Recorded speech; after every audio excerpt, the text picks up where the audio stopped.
Bonsoir peuple de Dieu. Pardon. Nous allons une fois de plus parler de la parole de Dieu. Cette parole, c'est elle qui nous donne la vie, c'est elle qui nous a créés. Donc, prêtons attention et écoutons la parole de Dieu. Nous allons parler d'un thème ce soir, un nouveau thème concernant Jésus-Christ de Nazareth, afin que par cette révélation, que l'Église du Seigneur cesse de tergiverser concernant la Trinité ou la divinité, qui est le Père, qui est le Fils, qui est le Saint-Esprit. C'est pourquoi ce soir, nous allons travailler sur le thème, le mystère de la conception de Jésus. Ça, le thème de ce soir. Le mystère de la conception de Jésus-Christ de Nazareth. C'est sur ça que nous allons parler ce soir. Le mystère de la conception de Jésus-Christ de Nazareth. Et avant de commencer, je veux que nous élevons nos voix pour prier. Car avant de commencer la parole de Dieu, remettons toutes choses entre les mains du Seigneur. Nous prions. Père, nous te bénissons et nous te rendons grâce pour ce moment que tu as permis que nous puissions passer dans ta présence pour recevoir, Seigneur, ta parole. Nous prions, Seigneur, que tu puisses, ô Dieu, ouvrir les écluses des cieux, afin que ta parole, la révélation de la parole, puisse couler dans notre cœur, dans nos esprits. Et ouvre aussi nos cœurs et nos oreilles, Seigneur, afin que nous puissions entendre et comprendre cette parole et la garder dans nos cœurs.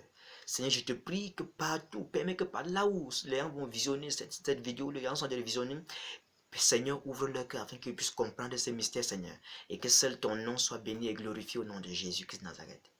Dispose nos esprits, nos âmes et nos corps pour ce moment, et bénis ce moment, que nous sommes tous enveloppés par ta présence, et que rien de l'homme, que la sagesse, l'intelligence qui vient de l'homme ne se manifeste pas, mais seul ce qui vient de toi, au nom de Jésus-Christ de Nazareth.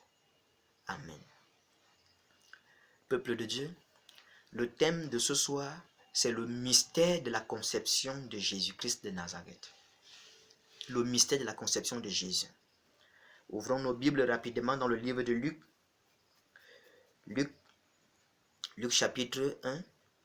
Lisons à partir du verset 26. Luc chapitre 1 à partir du verset 26. Voici ce que déclare la parole de Dieu. Au 6e mois, l'ange Gabriel fut envoyé par Dieu dans une ville de Galilée appelée Nazareth, auprès d'une vierge fiancée à un homme de la maison de David nommé Joseph. Le nom de la vierge était Marie. L'ange entra chez elle et dit, « Je te salue, toi à qui une grâce a été faite. Le Seigneur est avec toi. » Troublée par cette parole, Marie se demandait ce que pouvait signifier une telle salutation. L'ange lui dit, « Ne crains point, Marie, car tu as trouvé grâce devant Dieu. Et voici, tu deviendras enceinte et tu enfanteras un fils, et tu lui donneras le nom de Jésus. Il sera grand et sera appelé Fils du Très-Haut. Et le Seigneur Dieu lui donnera le trône de David, son père. Il régnera sur la maison de Jacob éternellement, et son règne n'aura point de fin. » Marie dit à l'ange, « Comment cela se fera-t-il, puisque je ne connais point d'homme ?» L'ange lui répondit, « Le Saint-Esprit viendra sur toi, et la puissance du Très-Haut te couvrira de son ombre. C'est pourquoi le Saint-Enfant qui naîtra de toi sera appelé Fils de Dieu. » Amen, peuple de Dieu. C'est la parole du Seigneur. Voici l'ange Gabriel qui est envoyé dans une ville de Galilée appelée Nazareth vers une jeune fille qui était vierge, fiancée à un homme de la maison de David appelé Joseph. Que toute l'église du Seigneur Jésus-Christ et tout le monde entier doit bien comprendre à ce niveau. Marie n'a pas porté Jésus parce qu'elle était exceptionnelle. La grâce que Marie a reçue de porter le Seigneur Jésus dans ses entrailles, c'était à cause de Joseph, à cause de son fiancé. Il avait dit que son fiancé était un homme de la maison de David. Or, Dieu a fait la promesse à David de ne jamais manquer, qu'il ne manquera jamais un successeur sur son trône en Israël.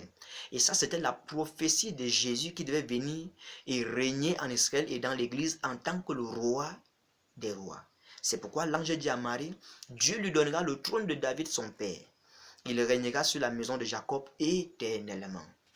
La maison de Jacob, même l'église est dans la maison de Jacob. Car il y a un mystère avec Jacob. Quand Jacob était fuyé devant Ésaü pour aller dans pour aller chez son oncle Laban, Ça veut dire que Jacob est arrivé dans un lieu où il s'est couché, il a passé la nuit. Il a pris une pierre, il a posé sa tête. Vous devez comprendre ces mystères. Ça, c'est une prophétie que l'Église doit comprendre. Cette prophétie concerne Israël de la chair et même l'Israël spirituel qui est l'Église. Donc, avec le temps, nous allons parler de ça. Donc, c'est pourquoi il doit régner sur la maison de Jacob éternellement. C'est pourquoi la Nouvelle Jérusalem a 12 fondements. Sur ces fondements se trouvent les noms des 12 apôtres de Jésus-Christ. Et cette ville a 12 portes. Chaque porte a le nom de l'un des fils d'Israël. Vous voyez, là-bas, c'est la Nouvelle Jérusalem.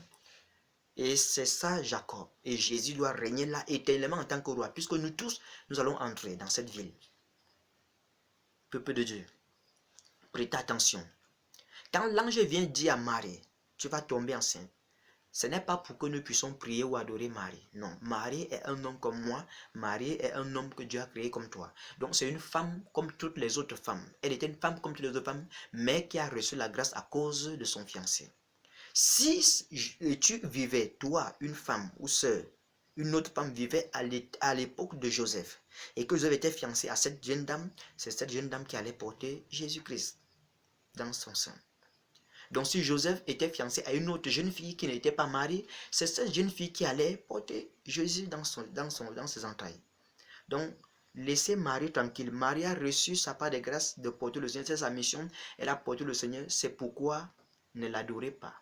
Ne le priez pas. Marie est un nom. Nous devons prier Dieu et Dieu seul. Toute prière, il a dit, notre Père qui est aux cieux. Il a dit, quand vous priez, dites. Il n'a jamais dit, quand vous priez, dites.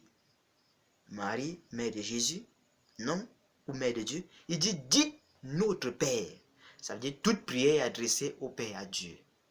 Et non à un homme, ni à un ange, ni à quelque divinité que ce soit. Celui qu'on prie, c'est Dieu et Dieu seul. Parce qu'il a dit, quand vous priez, dites, c'est un autre. Nous devons dire, notre Père qui est aux cieux. C'est pourquoi nous disons Père au nom de Jésus. Notre Père au nom de Jésus. Vous voyez, c'est simplement ce que Jésus a dit. Il ne s'agit pas de répéter l'appeler notre Père. Non, il s'agit, si cette prière n'est pas expliquée, vous ne pouvez pas bien prier avec. Mais continuons, allons plus loin sur le thème, demeurons dans notre thème. L'ange dit à Marie, tu deviendras enceinte et tu enfanteras un fils, tu donneras le nom de Jésus. L'ange Marie répond, comment cela se passera-t-il? Je ne connais pas un homme. L'ange lui dit ceci, le Saint-Esprit viendra sur toi. Et le Saint-Enfant qui naîtra doit se rappeler le Fils du Très-Haut. Le mystère se trouve à ce niveau. Un jour, je disais au Seigneur, mais toi, tu dis que tu nous aimes, Dieu. Parce qu'il disait, mais Père, toi, tu dis que tu nous aimes tellement. Si tu nous aimais tellement, comme tu dis, pourquoi tu étais obligé d'envoyer quelqu'un d'autre pour venir nous sauver? Et là, il m'a répondu, me dit, en réalité, je n'ai envoyé personne d'autre, mais c'est moi-même qui est descendu pour sauver l'humanité. J'ai dit, mais comment ça? Il dit, regarde la réponse que l'ange a donnée à Marie. Quand Marie a dit à l'ange, je ne connais pas un homme. L'ange dit, le Saint-Esprit viendra sur toi. Ça dit, c'est là que se trouve le mystère de ce que je vous parle. Il dit, le Saint-Esprit viendra sur toi. Si le Saint-Esprit ne venait pas sur Marie, Jésus n'allait pas naître. Et il me dit, celui qui est descendu sur Marie, qu'on appelait Saint-Esprit, c'est le même qui est sorti des entrailles de Marie qu'on appelait Saint-Enfant. Il est descendu, il était esprit immatériel, il n'avait pas de quoi on l'appelait Saint-Esprit. Là, il était esprit. Mais quand il est sorti, on ne pouvait plus l'appeler Saint-Esprit, parce qu'il avait revêtu un corps et on l'appelait Saint-Enfant. Peuple de Dieu, faisons attention. Ouvrons nos yeux, regardez ces mystères. Jésus de Nazareth, c'est le Saint-Esprit. Jésus de Nazareth, c'est le Saint-Esprit. Or, quand vous lisez le psaume 35, il est dit, votre Dieu viendra, et la rétribution. Viens donc avec lui. Il viendra et vous sauvera lui-même. On dit il viendra et vous sauvera lui-même. On ne dit pas qu'il va envoyer quelqu'un d'autre. Dieu est venu nous sauver nous-mêmes. Donc par là, nous comprenons que le Saint-Esprit c'est Dieu, le Saint-Esprit c'est le Père, le Saint-Esprit c'est le Tout-Puissant. Faites attention, Église du Seigneur. Comprenez cette parole, cet enseignement, cette révélation, cette prophétie. Jésus-Christ c'est le Saint-Esprit. Le Saint-Esprit c'est Jésus. Jésus-Christ c'est le Père, le Saint-Esprit c'est le Père. Donc celui que vous appelez le Père, le Fils et le Saint-Esprit, c'est une seule personne. Ce n'est pas trois personnes, mais c'est une personne. Donc, cessez de parler de 3 personnes. C'est une seule personne qui s'est manifestée sous 3 formes, dans des périodes différentes. Je veux que l'Église du Seigneur doit comprendre cet enseignement, afin que nous ne soyons plus des enfants flottant à tout vent de doctrine. Nous devons demeurer calés dans la parole de Dieu. Car il a dit, vous connaissez la vérité vous affranchira. C'est pourquoi Jésus a dit, si vous connaissez, quand vous connaissez, si vous connaissez ce que je suis, là vous connaissez aussi mon Père. Celui qui me connaît, connaît aussi mon Père. C'est pourquoi il dit, si vous me connaissiez, vous connaîtriez aussi mon Père. Donc il est le Père lui-même. C'est pour cela qu'au jardin de Gethsémani, comme je disais hier, quand il a dit, Père, s'il est possible que cette coupe s'éloigne de moi, sans qu'il la boive. Personne ne pouvait exaucer Jésus. Il était le Père lui-même dans un corps. Il n'y avait personne au-dessus de lui pour l'exaucer. C'est pourquoi cette coupe-là ne pouvait pas s'éloigner de lui. Il devait la boire. Mais nous, aujourd'hui, nous pouvons crier dans les situations de difficulté. Il nous exauce, il nous secoue et nous délivre. Mais lui, qui pouvait le délivrer? Personne. Comme il est venu, seuls les anges sont des anges. Dit, mais comme tu as décidé de sauver l'humanité, nous sommes avec nous, nous te soutenons. C'est qu'on dit qu'un ange est des anges pour le fortifier. Avance.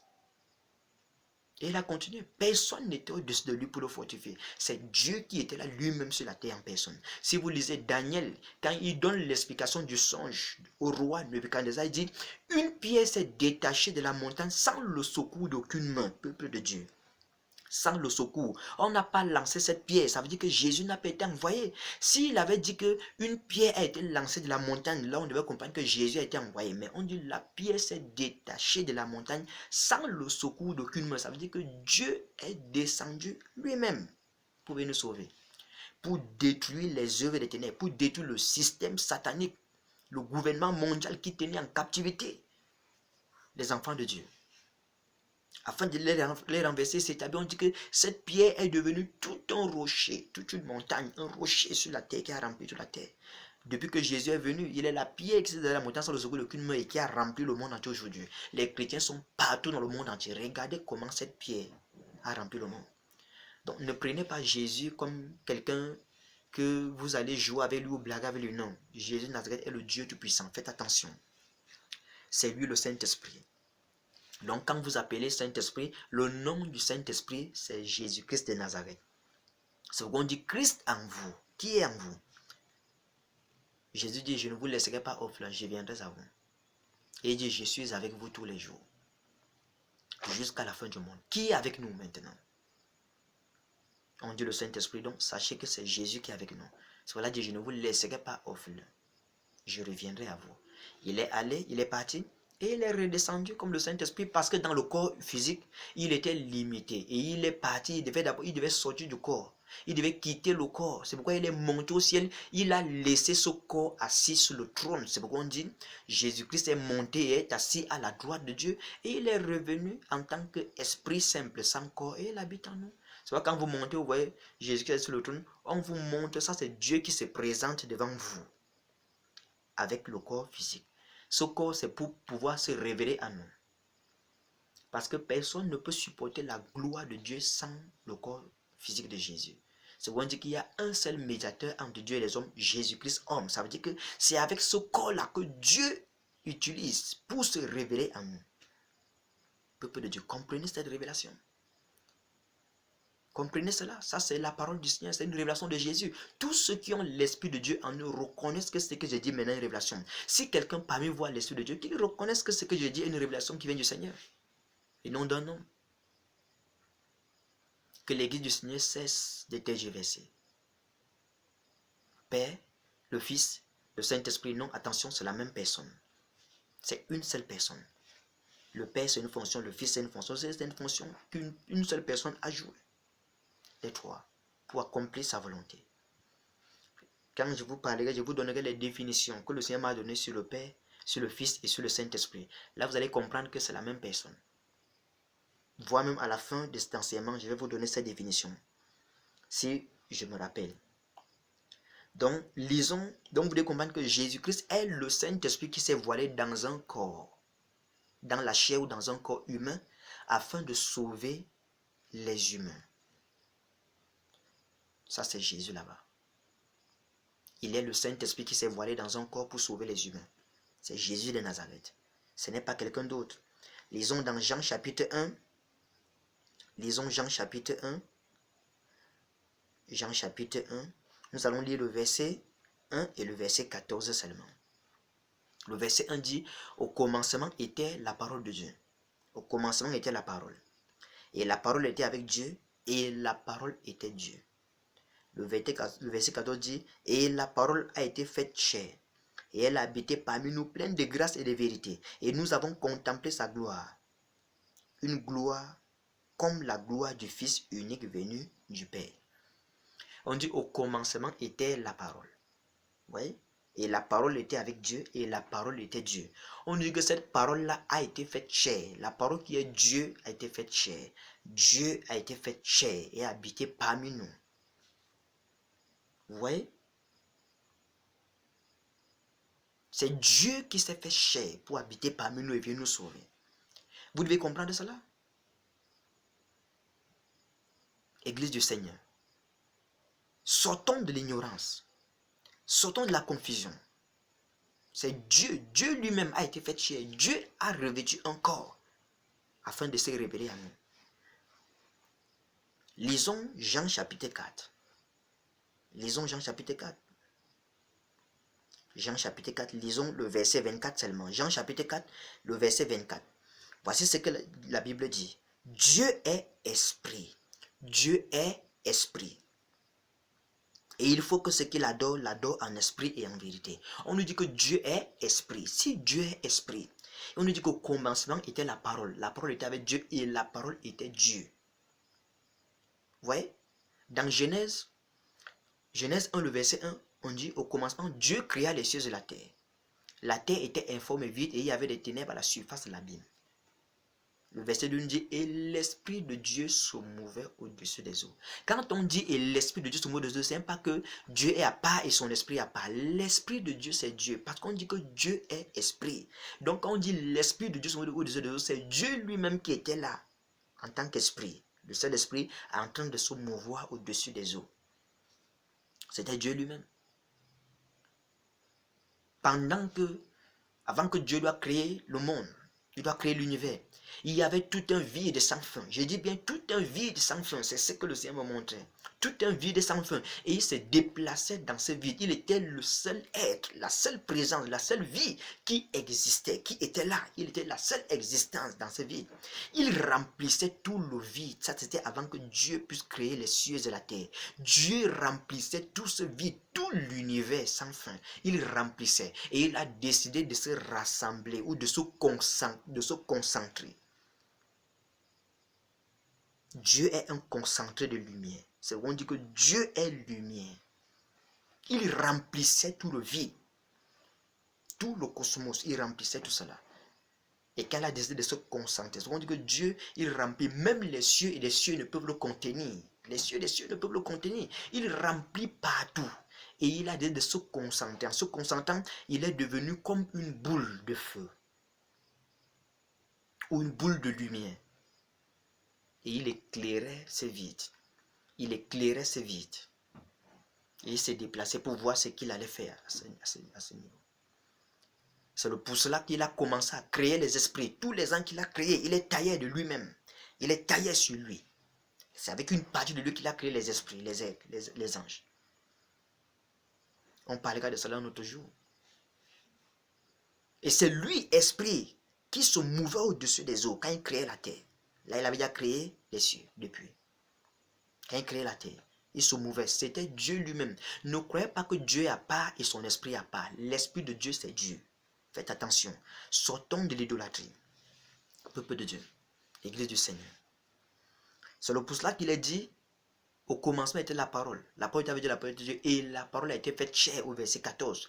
Remplacer la parole par Dieu. Comme on dit, la parole était Dieu. Au commencement était Dieu. Dieu était avec Dieu parce qu'il était seul. Dieu était Dieu unique. Et au verset 14, Dieu a été fait chair. Et il habitait parmi nous plein de grâce et de vérité. Et nous avons contemplé sa gloire comme la gloire du Fils unique venu du Père. Donc le Père est le Fils et le Fils est le Père. Vous comprenez? Le Père est le Fils et le Fils est le Père. Le Père n'est pas à part, le Fils n'est pas à part. C'est pourquoi Jésus a dit à Philippe, comment peux-tu me dire, montre le Père? Ne m'as-tu pas connu depuis que c'est vous? Celui qui m'a vu a vu le Père. Ne crois-tu pas que le Père est en moi et que je suis dans le Père? Oui, la réponse de Jésus, il était le Père sur terre. C'est pour cela que même au temps de Gethsemane, personne ne pouvait sauver Jésus. Personne ne pouvait l'empêcher de boire la coupe dont il est venu boire sur la terre. C'est-à-dire, c'est celle qui était de sauver l'humanité. Pas la souffrance de la croix. Personne ne pouvait l'exaucer. J'ai dit personne. Il n'avait personne de ce voyage. Il a été élevé au-dessus de tous les cieux afin de remplir toutes choses. Christ est la plénitude de qui remplit toutes choses. Il est la plénitude de celui qui remplit tout en tous. Donc quand vous parlez de Jésus, faites attention. Jésus n'est pas à part, le Saint-Esprit n'est pas à part. Le Saint-Esprit, c'est Jésus. Le nom du Saint-Esprit, c'est Jésus-Christ de Nazareth. C'est pourquoi quand vous dites au nom de Jésus-Christ de Nazareth, c'est le Saint-Esprit qui réagit. Ça, vous l'avez invoqué. Et il a dit, invoque-moi et je te répondrai. Quand vous l'invoquez au nom de Jésus-Christ de Nazareth, il réagit directement. Parce qu'il a dit, invoque-moi et je te répondrai. C'est pourquoi quand nous prions Dieu au nom de Jésus, nous sommes en train de l'invoquer et il nous répond en nous révélant les choses cachées, les choses que nous ne connaissons pas. Ça, c'est selon Jérémie 33. Vous voyez, peuple de Dieu, il faut faire attention. Ne croyez pas que le Père a part, le Fils a part, le Saint-Esprit a part. Non, c'est la même personne. Donc, nous voyons ici que Dieu est esprit. Et Dieu, c'est le Saint-Esprit. On vous dit que Dieu, il est l'Esprit qui est saint. Il est l'Esprit saint. Dieu dit, je suis saint. Il dit, soyez saint, car je suis saint. Et on dit que Dieu est esprit. Vous voyez là, il est esprit, il est saint. Ça nous donne Saint-Esprit ou Esprit Saint, simplement. Saint-Esprit ou Esprit Saint n'est pas un nom. On vous dit que celui qui habite en nous, il est l'Esprit qui est saint. Donc vous ne pouvez pas prier en disant au nom du Saint-Esprit, jamais. Le nom du Saint-Esprit, c'est qui? C'est Jésus. C'est pourquoi il a dit, je suis l'Éternel ton Dieu.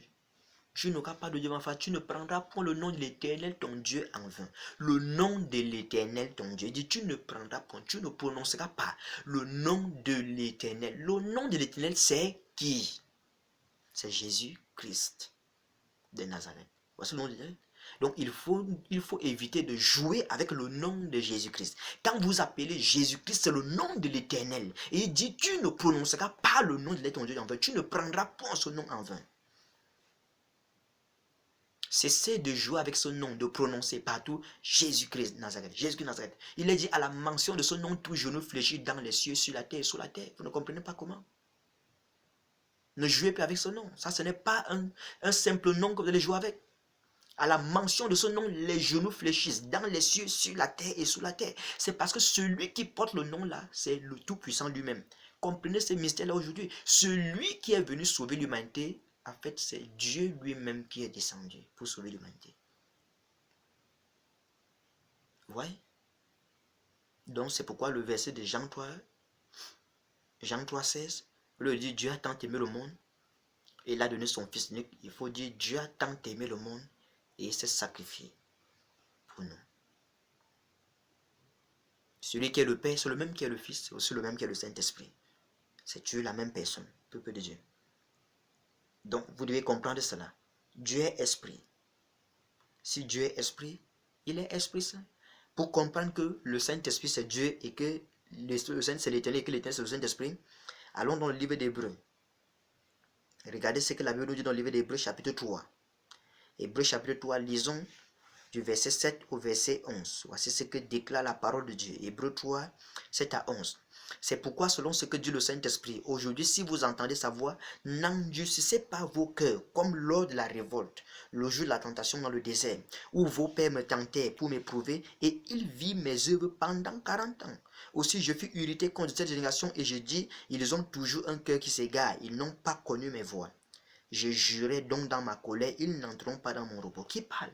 Il dit, c'est pourquoi, si vous entendez sa voix, c'est pourquoi, selon ce que dit le Saint-Esprit, aujourd'hui, si vous entendez sa voix, la voix de qui? La voix du Saint-Esprit. Car il est dit, ce n'est pas vous qui parlerez, c'est l'Esprit de votre Père qui parlera en vous. Donc, c'est le Saint-Esprit qui parle en nous. Et la Bible dit, personne ne peut dire Jésus est béni si ce n'est pas le Saint-Esprit.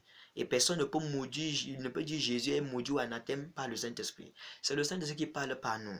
Et il ne peut pas se maudire. Il peut se bénir lui-même. Vous comprenez?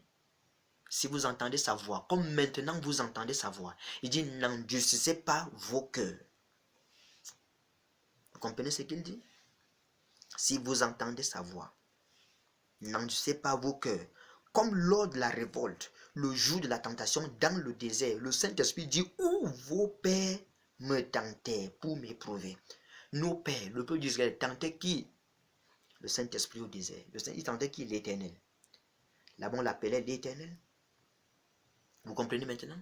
Nos pères lui tentaient dans le désert, c'est ce qu'il dit. Pour m'éprouver, et il vit mes œuvres pendant 40 ans.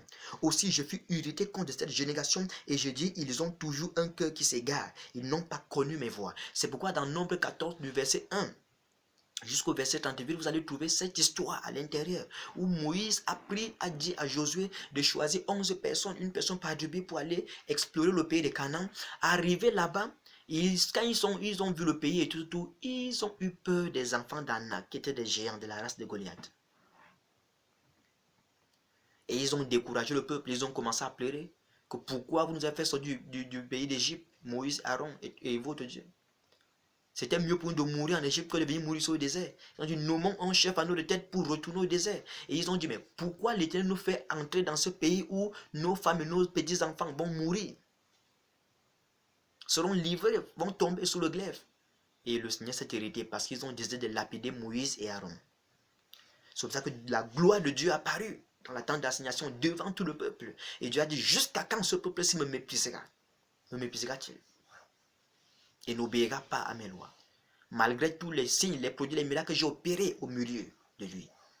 Et Dieu dit, laisse-moi, je frapperai ce peuple par des plaies, par la peste, mais je ferai de toi une nation grande et puissante, plus que lui. Vous comprenez? Moïse a intercédé, mais Dieu dit, puisqu'ils ont dit cela, tous ceux qui m'ont méprisé, et tous ceux dont on a fait le demande depuis l'âge de 20 ans, en mon temps, qui ont murmuré contre moi, vont mourir au désert. Et comme ils m'ont méprisé, je vais prendre, ils ont pris 40 jours pour explorer le pays, moi aussi je vais transformer un jour en un an, et cela reviendra à 40 ans. Et ils vont marcher dans ce désert pendant 40 ans, c'est qu'ils périssent, qu'ils tombent et qu'ils meurent tous au désert.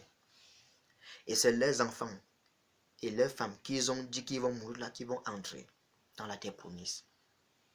Vous voyez? Lisez Nombre 14. Attendez, vous allez trouver l'histoire à l'intérieur.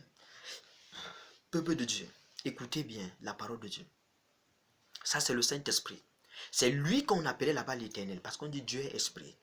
Quand vous lisez Genèse 1, on dit au commencement, Dieu créa les cieux et la terre. La terre était informe et vide. Il y avait des ténèbres à la surface de la Bible. Le verset 1 nous dit que Dieu a créé les cieux et la terre, mais ne nous dit pas comment le Dieu là était, le Dieu qui a créé les cieux et la terre, comment il était. Mais c'est le verset 2 qui nous dit que et l'Esprit de Dieu, le verset 2 nous révèle que le Dieu qui a créé les cieux et la terre était esprit. Il se mouvait au-dessus des eaux. Ce n'est pas un esprit à part, c'est Dieu esprit qui se mouvait au-dessus des eaux au commencement. Donc vous devez comprendre que l'univers, la terre a été créée au travers de l'eau. La première des choses que Dieu a créée pour créer la terre, c'était de l'eau. Église du Seigneur, ne jouez plus avec Jésus.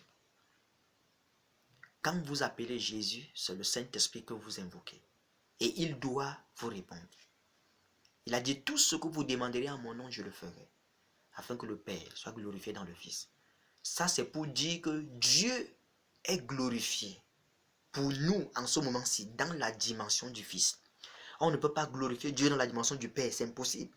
On ne peut pas glorifier Dieu dans la dimension du Seigneur, on le glorifie dans la dimension du Fils. Parce que c'est la dimension où Dieu a quitté son trône le plus élevé, le lieu le plus élevé est descendu dans les endroits les plus inférieurs, les régions les plus inférieures de la terre. Ça, c'est pour cela qu'il a aussi été élevé plus haut.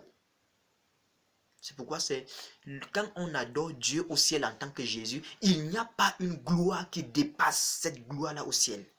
Quand les anges, les rachetés, adorent Jésus, les êtres adorent Jésus, les êtres célestes, les êtres vivants qui sont devant notre trône, adorent Dieu au ciel en tant que Jésus, la gloire qui sature le ciel en ce moment dépasse toute autre gloire.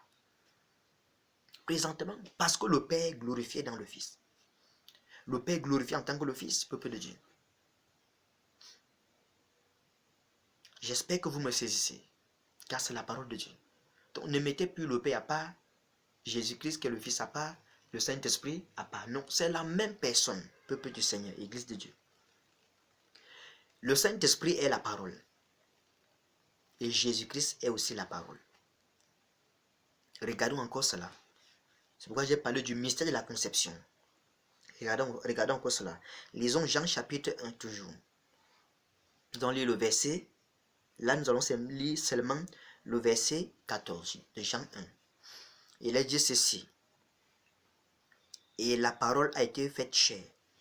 Et elle habitait parmi nous pleine de grâce et de vérité. Et nous avons contemplé sa gloire. Une gloire comme la gloire du Fils unique venu du Père. Vous voyez, remplacer la parole par Dieu. Et Dieu a été fait chair. Et il a habité parmi nous pleine de grâce et de vérité. Or, nous savons tous que la parole faite chair, c'est Jésus. Donc, Dieu a été fait chair. Dieu fait chair, c'est Jésus-Christ. Et nous avons contemplé sa gloire comme la gloire du Fils unique venu du Père. Donc, nous comprenons que le Père, c'est le Fils. Vous voyez que Jésus-Christ est la parole de Dieu. Donc, Dieu est sa parole. Dieu et sa parole sont un. Celui qui a la parole a Dieu. Celui qui n'a pas Dieu n'a pas la parole. Celui qui a la parole a Dieu. Celui qui n'a pas la parole n'a pas Dieu. Celui qui a Dieu a la parole. Celui qui n'a pas Dieu n'a pas la parole. Voyons maintenant, le Saint-Esprit est la parole. Ouvrons nos Bibles dans Jean chapitre 6. Allons dans Jean chapitre 6. Jean chapitre 6. Lisons le verset. Lisons du verset 61 au verset 63. Jean 6. Jean chapitre 6, 61 à 63. Voici ce que déclare la parole de Dieu. Jésus, sachant en lui-même que ses disciples murmuraient à ce sujet, leur dit, cela vous scandalise-t-il? Et si vous voyez le Fils de l'homme monter où il était auparavant. Vous voyez, le Fils de l'homme était quelque part auparavant. Il dit, et si vous voyez le Fils de l'homme monter où il était auparavant. Non, il était quelque part auparavant. Le Fils de l'homme n'a pas commencé le jour où Marie est tombée enceinte. Non, il existait d'abord. Ça veut dire que c'est lui qui est descendu. Et il dit au verset 63, c'est l'esprit qui vivifie. Vous voyez? Le verset 62 dit, et si vous voyez le Fils de l'homme monter où il était auparavant, verset 63, c'est l'esprit qui vivifie. Donc il nous dit que le Fils de l'homme, c'est l'esprit qui vivifie. L'esprit qui vit veut dire l'esprit qui donne la vie ou bien l'esprit de vie. Or, vous tous savez que le Saint-Esprit est l'esprit de vie. Donc, le Fils, c'est l'esprit de vie. L'esprit de vie, c'est le Saint-Esprit. Donc, et si vous voyez le Fils de l'homme monter où il était auparavant, c'est l'esprit qui vit ou bien c'est le Saint-Esprit. La chair ne sert de rien. Vous comprenez? La chair ne sert de rien. Et il dit, les paroles que je vous ai dites sont esprit et vie. La parole, c'est le Saint-Esprit qui est la vie. Vous comprenez, peuple de Dieu? Donc, le Saint-Esprit est la parole. Donc, si le Saint-Esprit est la parole, Jésus est la parole, vous ne voyez pas que c'est la même personne? Faites attention, peuple de Dieu. Soyez délivrés de l'esprit de la confusion au nom de Jésus. Par cet enseignement que l'Église du Seigneur reconnaisse véritablement qui est son Seigneur. Le Saint-Esprit n'est pas un petit garçon de course qu'on va jouer avec lui. Saint-Esprit attrape, Saint-Esprit saisit, Saint-Esprit fait ceci, Saint-Esprit fait cela. Il n'a pas des ordres à recevoir de nous. C'est à nous de recevoir des ordres de lui. Il est notre Seigneur. Il est notre Maître, il est notre Créateur. Peuple de Dieu, Église du Seigneur Jésus-Christ. Celui qui habite en nous est notre époux. Faisons attention. Celui qui habite en nous est notre Créateur. Celui qui habite en nous est notre Sauveur. Il est tout pour nous. Il nous aime tellement. Regardez le Dieu Tout-Puissant. Imaginez-vous, vous êtes là aujourd'hui, vous jouez avec votre âme en vivant dans le péché, dans l'impudicité et toutes ces autres choses. Or, le Dieu Tout-Puissant, le Dieu Saint, le Dieu qui n'a ni commencement de jour, ni fin de vie, est venu mourir pour nous, a accepté de devenir mortel pour moi et pour toi afin de se sacrifier pour nous sauver. Comment tu peux jouer avec ton corps? Comment tu peux jouer avec ton âme? Le prix d'une âme, même si vous rassemblez toutes les richesses de ce monde entier, toutes ces richesses ne vaut pas une âme. Toutes ces richesses ne valent pas une âme. Je veux dire, le prix d'une âme, c'est la vie de Dieu. Et même si vous rassemblez toutes les richesses de la terre, est-ce que ces richesses peuvent acheter Dieu? Rien. Faisons attention. Faisons très très attention. Ne jouez plus avec vos âmes. Vos âmes coûtent cher. C'est pourquoi l'apôtre Pierre dit, vous n'avez pas été rachetés par des choses périssables avec de l'or ou de l'argent, mais par le sang précieux de Christ, comme d'un agneau saint, sans tache, qui se sacrifie à Dieu. Vous devez comprendre cela. Nous allons continuer de parler plus tard de ce qui s'est passé, c'est-à-dire entre l'Esprit de Dieu et le corps de Dieu, le corps physique de Dieu, qui est Jésus-Christ, qui est le corps physique, qui est la chair, que les hommes avaient fixé les regards, c'est pourquoi ils n'ont pas pu connaître le Seigneur. C'est pourquoi il disait, ce que je vous dis, quand ils ont besoin, mais dis-nous réellement qui tu es. Quand tu vas nous aider dans le Seigneur, il a dit, je suis ce que je vous dis dès le commencement, mais vous ne croyez pas. Et ils ont dit, mais toi, tu es homme, tu te fais égal à Dieu. Ils ne croyaient pas que ce Dieu Tout-Puissant qui était là. Ô peuple de Dieu, que le Saint-Esprit éclaire, illumine vos esprits afin de comprendre ce message. Et que la confusion et l'ignorance cessent à l'Église et qu'on puisse donner à compter d'aujourd'hui à Jésus qui n'a au Saint-Esprit la place qu'il mérite au sein de l'Église. En tant que le Tout-Puissant, l'auteur de toutes choses. Donc quand on vous dit que Dieu habite en vous, par ce message, vous allez comprendre réellement que c'est Dieu, vrai qui habite en vous. Ne doutez plus de cet enseignement ou de ce message ou de cette révélation. C'est la vérité.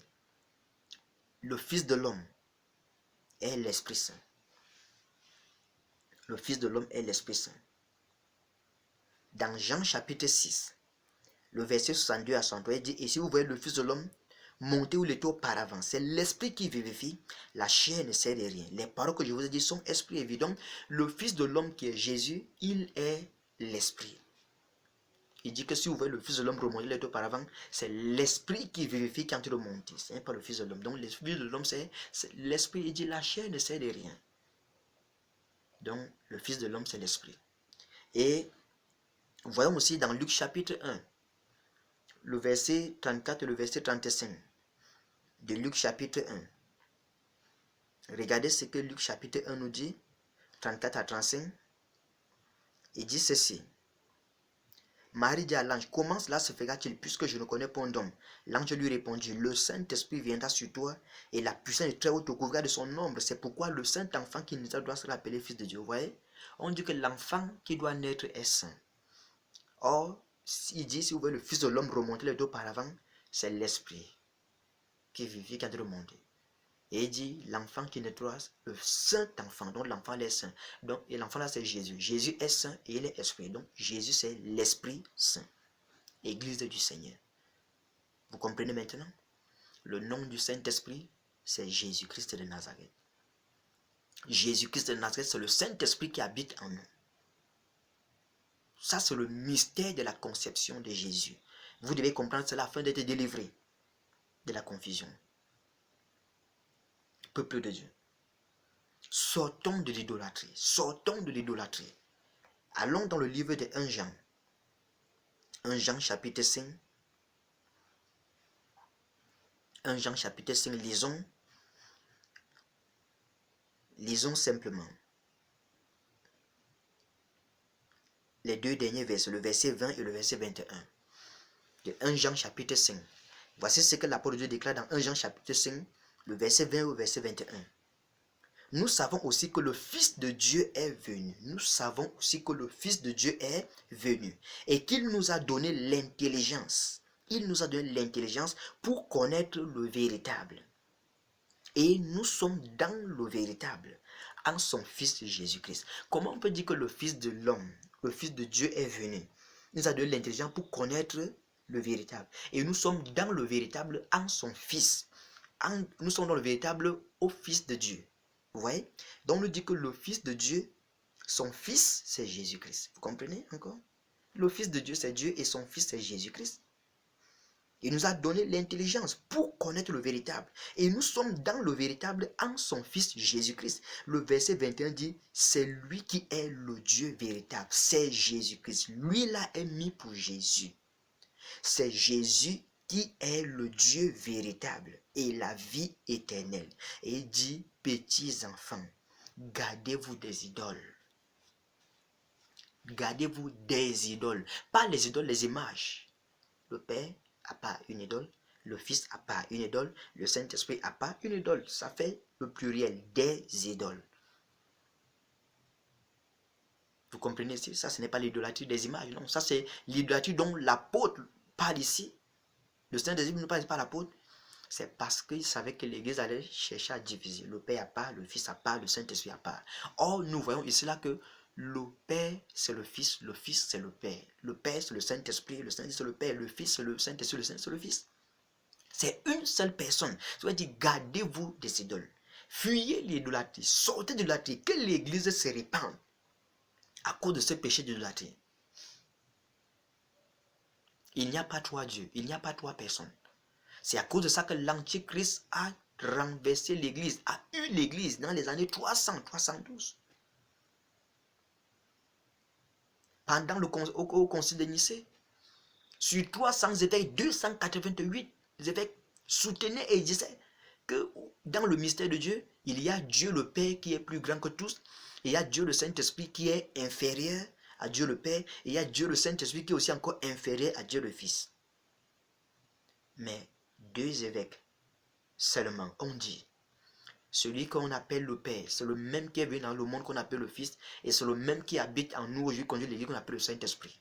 Ils n'ont pas cru, c'est pourquoi les 298, sous la direction de Constantin, ils ont dit qu'il faut créer une confession de foi que tout le monde va reconnaître afin d'unir l'Église. C'est pourquoi ils ont créé la confession de foi, je crois en Dieu le Père Tout-Puissant, Créateur du ciel et de la terre, et en Jésus-Christ son Fils, qui a été conçu du Saint-Esprit et de la Vierge Marie. Vous voyez, ils font tout pour mettre le Père, le Fils, le Saint-Esprit à l'intérieur. Vous voyez cette confession de foi que vous avez l'habitude de citer? Je n'ai rien contre ceux qui font cela, mais je suis juste en train de vous dire la vérité. Qu'elle a dit, vous connaissez la vérité, et la vérité vous affranchira. Peuple de Dieu, Église du Seigneur. Vous voyez la vérité en face. Le Saint-Esprit nous donne cet avertissement. Petits enfants, gardez-vous des idoles. Or, nous savons que la nouvelle alliance, c'est pour les enfants, ce n'est pas pour les serviteurs. C'est Israël qui sont les serviteurs. Ce sont les Juifs qui sont les serviteurs de Dieu, les Juifs selon la chair. Nous sommes les enfants de Dieu. Nous ne sommes pas les serviteurs. Nous sommes les enfants qui servent le Père. Or, Israël, c'était des serviteurs, des serviteurs qui servaient le Père seulement, ce n'étaient pas des enfants. C'est pourquoi vous voyez Élie et Élisée. Élie est l'image d'Israël et Élisée est l'image de la nouvelle alliance. C'est pour cela que Élie, on ne connaît pas son père ni son mentor. Il apparaît comme ça, c'est pour nous prouver que Israël, ce sont des serviteurs. Mais Élisée a un mentor, un père qu'on appelait Élie. Élisée était un enfant. Et c'est pourquoi il a reçu la double portion. Or, Israël a reçu une seule portion, mais l'Église a reçu 2 portions. La double portion. Peuple du Seigneur, je veux que vous soyez délivrés de l'idolâtrie. Jésus-Christ de Nazareth, c'est le Saint-Esprit qui s'est fait chair. Le Saint-Esprit qui est descendu sur Marie. Vous voyez quand il est descendu sur Marie, la puissance du Très-Haut, le Très-Haut, l'ombre du Très-Haut les a couverts, les a enveloppés. Quand le Saint-Esprit est venu vers Marie, afin de naître comme un enfant, le Saint-Esprit s'est enveloppé, lui et Marie, par sa puissance, afin que Marie puisse vivre étant protégée durant le temps de la grossesse. Vous comprenez? Parce que Dieu connaissait que le diable allait chercher à détruire Marie pour renvoyer, pour empêcher que cet enfant voie le jour. Vous comprenez? Vous allez me dire, mais pourquoi alors quand Jésus s'est baptisé, le Saint-Esprit est descendu? Faites attention, ça ce sont des enseignements. C'est pour nous enseigner qu'avant de commencer à servir le Seigneur, il a dit, je suis le chemin. Nous devons faire tout ce qu'on a vu qu'il a fait. Et si tout ce qui s'est passé ne se passe avec nous, nous ne pouvons pas servir Dieu. Pour dire, quand on s'engage pour marcher le Seigneur et qu'on se baptise, il faut que le Saint-Esprit descende sur nous. C'est ce qu'il voulait dire. Mais ça ne veut pas dire qu'il ne peut pas dire que, mais pourquoi la voix s'est fait entendre du ciel? Souvenez-vous qu'il est dit que Dieu parle toujours du haut des cieux. Même jusqu'à aujourd'hui, Dieu parle toujours du haut des cieux. L'effet que Dieu est venu habiter dans notre esprit, dans notre cœur, dans notre esprit, parce que notre cœur c'est notre esprit. Le cœur dont on parle, ce n'est pas le cœur qui pompe le sang, mais c'est notre esprit. Dieu étant dans notre esprit, c'est tout le ciel qui est venu habiter dans notre esprit. C'est pourquoi il nous parle dans notre esprit. Ça veut dire qu'il nous parle toujours du haut des cieux. Tout le ciel que vous voyez là est dans l'esprit de l'homme. Vous ne connaissez pas la capacité, ce qu'est l'esprit de l'homme, la capacité que l'esprit de l'homme a. L'esprit de l'homme a été conçu, créé, pas conçu, créé pour être la maison de Dieu. Et le ciel, c'est Dieu. Sans Dieu au ciel, le ciel n'est plus le ciel. Si Dieu vient sur la terre devient le ciel. Parce qu'il est dit, le ciel est mon trône et la terre est mon marchepied. Là où Dieu est, c'est ça le ciel.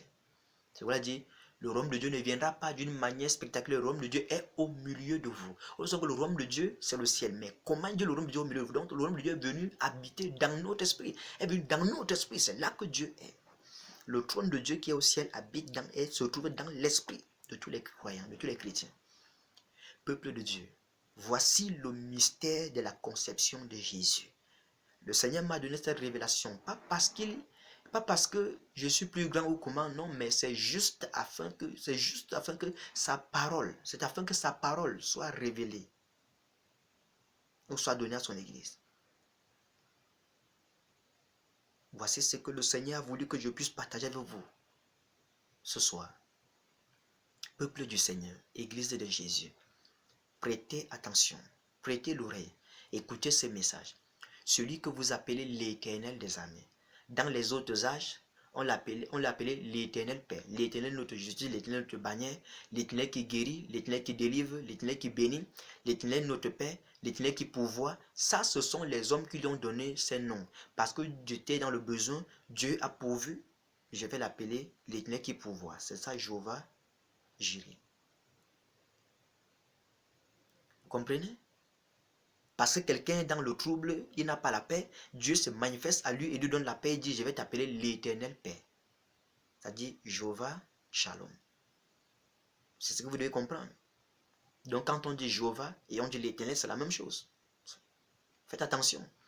Mais Dieu lui-même vient pour nous sauver et dit, dans les autres âges, les hommes m'ont donné de nom, mais le nom que moi je vais vous donner, que vous allez m'appeler avec, c'est Jésus-Christ. C'est Jésus le Christ. Ça, ce nom, c'est Dieu lui-même qui a donné ce nom, en disant, voici mon nom. Il a répondu à la question de Moïse, en disant à Moïse, quand il a dit, mais je vais aller vers les enfants d'Israël, ils me poseront la question, quel est le Dieu qui t'a envoyé? Qu'est-ce que tu leur répondras? Celui qui s'appelle Je suis m'a envoyé vers vous. Donc, peuple de Dieu, simplement, vous allez mettre devant le Père, vous allez mettre Je suis. Et vous allez trouver Je suis le Père. Devant le Fils, vous mettez Jésus, vous allez trouver Je suis le Fils. Devant le Saint, vous allez mettre Je suis le Saint, vous allez trouver Je suis le Saint-Esprit. Vous voyez? Donc, l'Éternel qui a dit à Moïse, je m'appelle Je suis, va vous dire simplement, je suis le Saint-Esprit, je suis le Fils, je suis le Père, je suis l'agneau de Dieu, je suis Jésus-Christ de Nazareth. Je suis, je suis, je suis, je suis, je suis. Mettez je suis devant chaque nom et vous allez comprendre. C'est pourquoi il dit dans le livre d'Hébreux, je viens. Dans le rouleau du livre, il est question de moi. Pas d'un autre. Il est question de Dieu et de Dieu seul. Parce qu'il est dit, votre Dieu viendra et vous sauvera lui-même. Donc il est venu nous sauver lui-même. Il n'a pas envoyé quelqu'un d'autre. Donc ça c'est la preuve que Dieu nous aime. Peuple du Seigneur. Regardez maintenant, je vous ai fait la promesse de vous donner la définition sur le Père, le Fils et le Saint-Esprit. Voici les définitions que le Seigneur m'avait données. La définition du Père, Dieu le Père, c'est le premier attribut de la personne de Dieu en tant que divinité pour le salut de l'humanité. Le premier attribut de la personne de Dieu en tant que divinité pour le salut de l'humanité ou bien pour le salut des humains. Le Fils, c'est le deuxième attribut de la personne de Dieu en tant que divinité pour l'accomplissement du salut des humains. Et le Saint-Esprit, c'est le troisième attribut de la personne de Dieu en tant que divinité pour la réalisation du salut. Regardez bien, en tant que Dieu, il décide, c'est pourquoi on dit pour le salut des humains. Là, il décide de sauver les humains, c'est-à-dire le salut vient de l'Éternel. Mais en tant que Jésus le Fils, il vient accomplir le salut qu'il a donné aux humains en tant que Dieu.